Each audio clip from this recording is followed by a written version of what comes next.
Hello, students. Let us see Matthew Arnold's study of poetry. We have already seen some of the important details of Matthew Arnold and the study of poetry in our class. Let us do one more time. It would be useful for your exam. So, first, let us see the biographical details of Matthew Arnold. Matthew Arnold, the lifespan of Matthew Arnold, 24th December 1822 to 15th April 1888, was an English poet and cultural critic who worked as an inspector of schools. He was the son of Thomas Arnold, the famed headmaster of Radley School, and brother to both Tom Arnold, literary professor, and William Delafield Arnold, novelist and colonial administrator. Matthew Arnold has been characterized as a sage writer, a type of writer who chastises and instructs the reader on contemporary social issues. So, what you have to remember his lifespan 1822 to 1888, and he was English poet and cultural critic and prose writer too, right? And he worked as a inspector of schools. Almost 35 years he worked as an inspector of schools, and he was a brother of Tom Arnold, a literary professor, and William Delafield Arnold, a novelist as well as a colonial administrator. He has been characterized as a sage writer. What does it mean? A type of writer who chastises and instructs the reader on contemporary social issues. So, no, we have already seen that social criticism in class, right?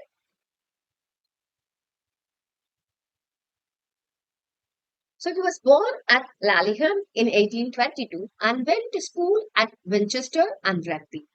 Going up to Balliol College, Oxford in 1841, he won a scholarship, took the Newdigate Prize for English verse, and was elected Fellow of Oriel in 1845.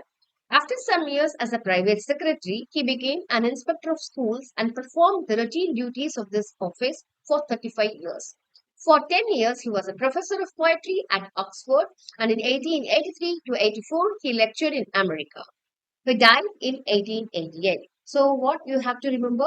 You have to remember some of the important details of Matthew Arnold. So, when you start writing your essay, you have to write some of the biographical details of Matthew Arnold so that it would, enhance your essay.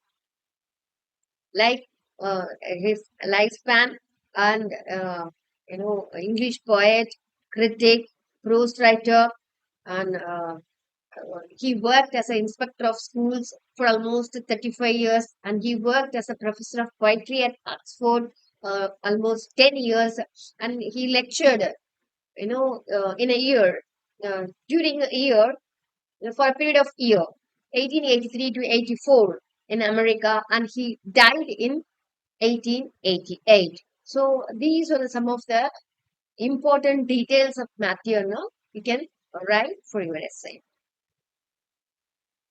Arnold is notable among modern men of letters as being almost equally distinguished in poetry and prose. His poetical work belongs to the earlier part of his career. It was practically finished by 1867. So his poetical work, which was the earlier part, he done with poetry in 1867 itself. At the time of his first publication, it appealed to only a narrow public, but it rose steadily in esteem through Arnold's life, though he ceased to add to it. And now many critics hold that it will outlive his prose. So, probably, no, he had done with poetry in 1867 itself, but later, you know, uh, it rose steadily in esteem through Arnold's life. Right? Many critics now hold high esteem, outlive his prose actually. The best of it is refined in feeling, lofty in thought, and exercise in expression. Its prevailing note is a subdued melancholy. So when you see Arnold's poems, you can see that subdued melancholy. When you see his scholar Gypsy or Door Beach, you can see. Now you can read these poems to understand the concept. Here it is mentioned.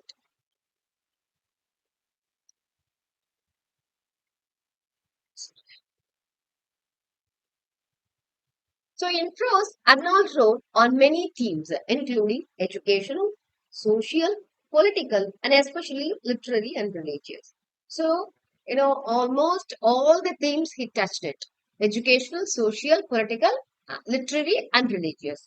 His attacks on dogmatic Christianity promised to be the most short-lived of his works, and perhaps deservedly so.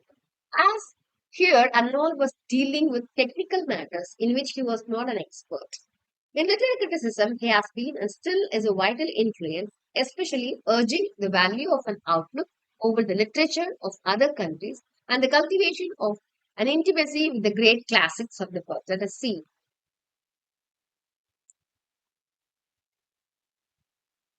In the following essay on the study of poetry, one of the most famous of his utterances, there may be found exemplified his characteristically vivacious and memorable style and his delicate appreciation, brilliantly and precisely expressed his concrete and persuasive argument. You can see when you read the study of poetry, you could understand why they have mentioned these, together here. Perhaps no single critical document of our time has contributed so many phrases to the current literary vocabulary or has stimulated so many readers to the use of lofty and definite standards of judgment. So you could understand why they have used so many vocabulary to appreciate or to define his essay, right? You could see that. Now let's see the study of poetry, published in 1880. The essay was originally published as the introduction to P.H. Watt's anthology, The English Poets, which was published in 1880. And it appeared later in Essays in Criticism, the second series, in 1888. Okay, this is the one thing you have to remember, and you can mention when you start writing essay on the study of poetry. At the root of Arnold's argument is his desire to eliminate and preserve the poets he believes to be the touchstones of literature and to ask questions about the moral value of poetry, thus does not champion truth, beauty, valor, and clarity. Let us see how he has defined all those things now using his touchstone method. For poetry, the idea is everything. The rest is a world of illusion, of divine illusion. Poetry attaches its emotion to the idea. The idea is the fact. So you have to remember one thing. The idea is the fact. And what poetry does, it attaches its emotion to that idea. Right? Divine illusion. Right? So the ultimate thing is idea. What is idea? It is the fact. What poetry does, it attaches the illusion, right? Emotion to that idea, right? That is poetry. So according to Matthew Arnold, idea is supreme.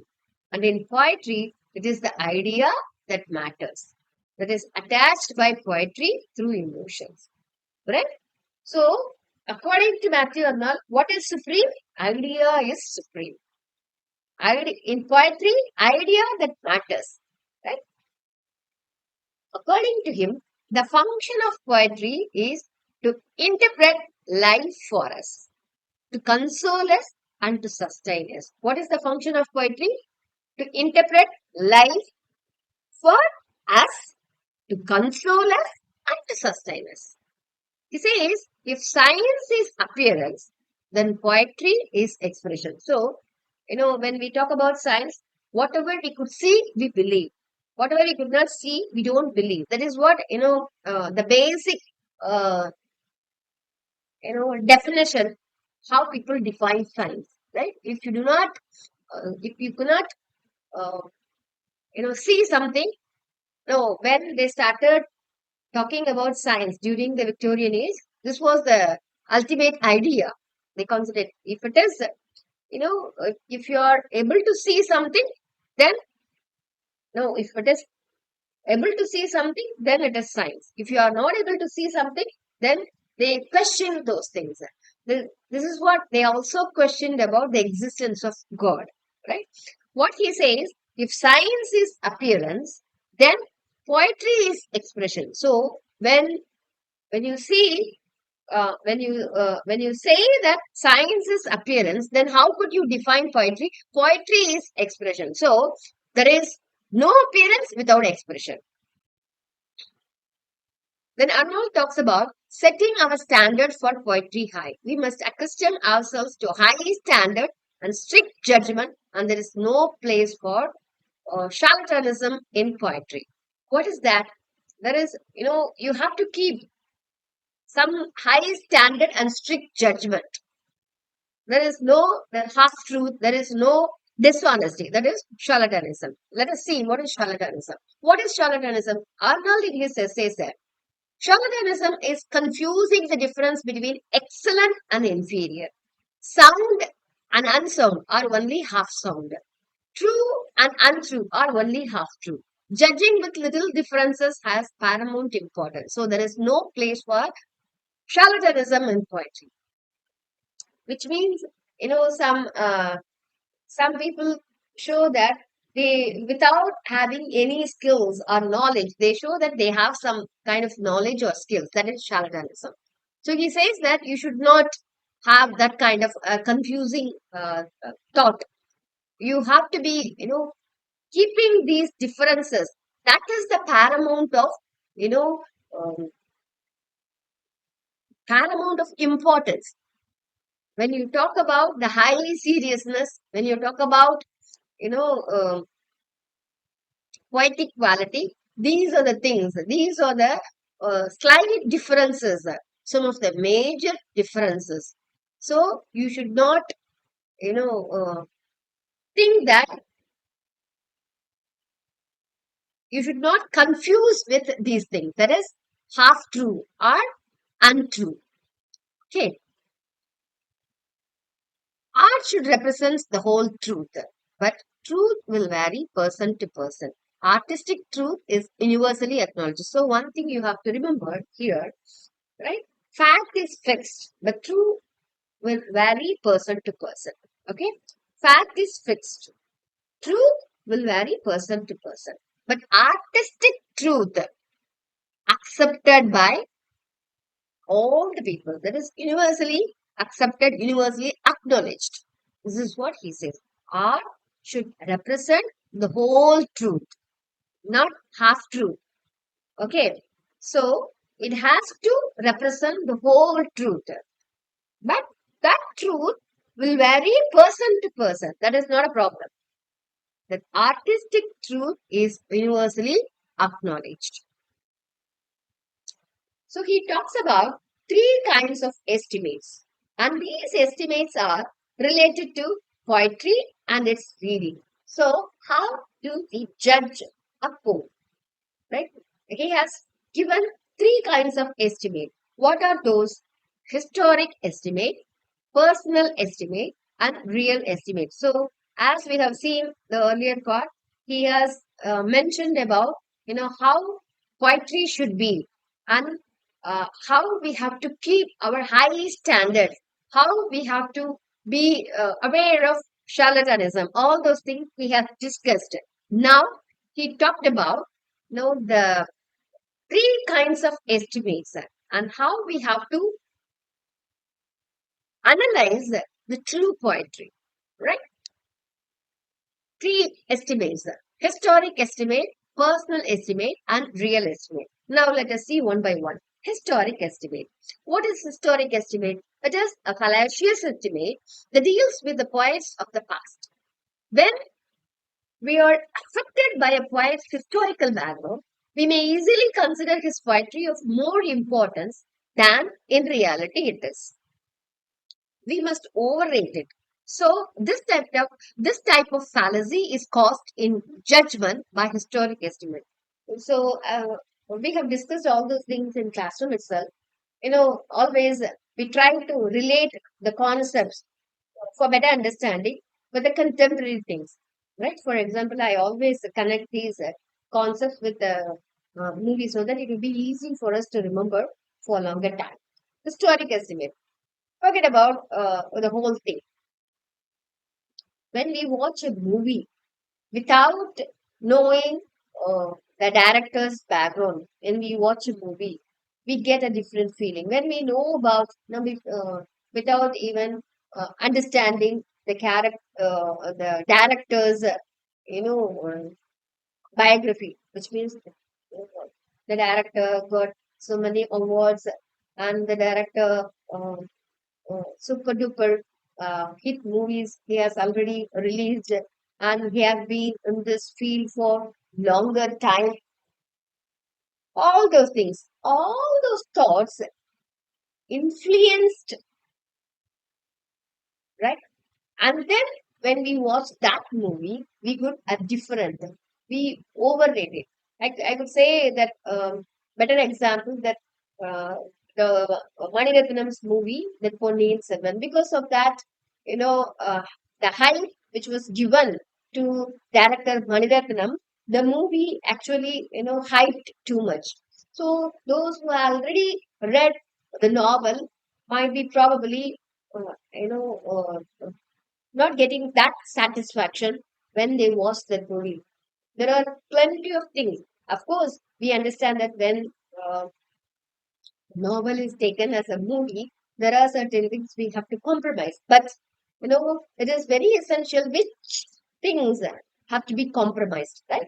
So because of that, the movie got so much of importance, not because of the characters, not because of the novel, it because of the character, right? Because of those, background, historical background, which means the character's background, we have already got some kind of image about that movie. After having the image, watching that movie as a different experience, right? We should not have those things. Because of that thing, what would happen? We do not have the real, feeling, real opinion of that movie, right? This is what he says that historic estimate. When you read about the background, the historical background of the writer, of the poet, after reading all those things, when you start reading the poems, ultimately you have the high impact, influence of the historical background of the writer. Then you do not, give your genuine opinion. Instead, you overrate it. Your judgment is biased, right? This type of fallacy is caused in judgment by historic estimate. The next is personal estimate. It is also a fallacious estimate that deals with contemporary poets. Our personal affinities, likes, and circumstances have great power to sway our estimate. Due to our personal likings, we give more importance to poetry, which does not deserve that much importance. So, the second fallacy is our poetic judgment is caused by personal estimate. Here also, I could take some contemporary example, like as we did in historical estimate, the contemporary lyricist, you can say that, lyricist. There are many lyricists in our Tamil industry, and some of the lyricists have different ideology, different um, school of thought, right? They follow certain school of thought, and based on the school of thought, they started writing. When we understand their views and opinion, their role models, and their way of living, even their personal life, we know all those things. Some we accept those things, and some we don't like. So the personal likes and personal affinities, and some of the activities are the political, statements, or political attachment to some of the parties. We could see all those things, and we like or we don't like. These things affect when we read their, when we watch their songs in movies, because we could see, we when we listen to the lyrics, we also feel that our personal likes and dislikes, right? That should affect to judge their poems. It is for every other writer, every writer, we could say, right? Our personal likes and dislikes, our personal affinities would affect when we start judging, their work based on our personal views and opinions, right? So this is personal estimate. So this is the second fallacy. So when we read the writer's background, after reading all those details, when we start reading the writer's work, we also affected by the background details of writers. So our judgment would be, right, based on the opinions we already formed in our mind, right?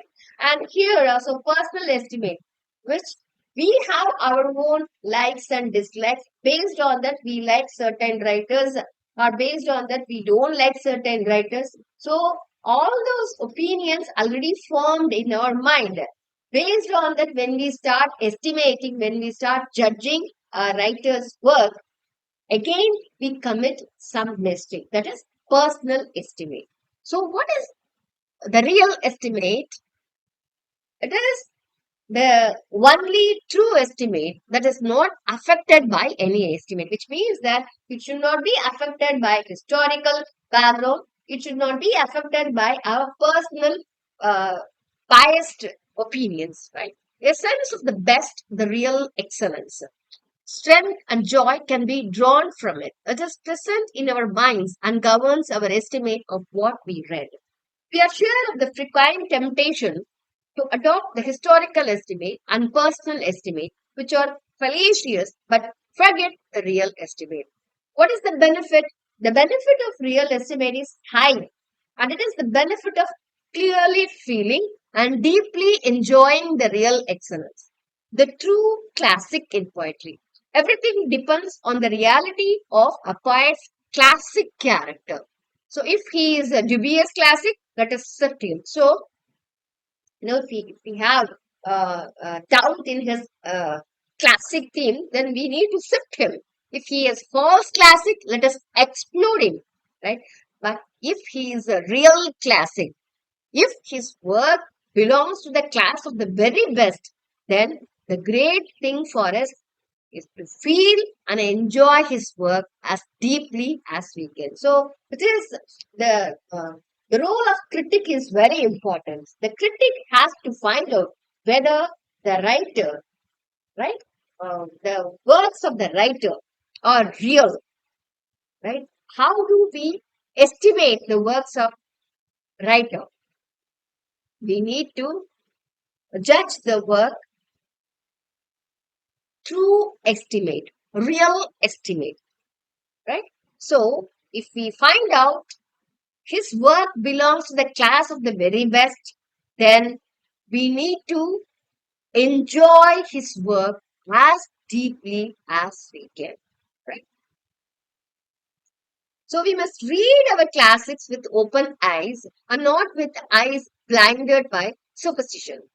We must perceive when his work comes short, when it drops out of the class of the very best. This type of negative criticism enables us to have a clearer sense and deeper enjoyment of what is real excellence. So we have already seen all those things. But the question arises here is, how can one recognize or identify the truly excellent or really excellent or real classic? Okay, let me stop here and I will continue in the lecture in the next part. Right. Thank you.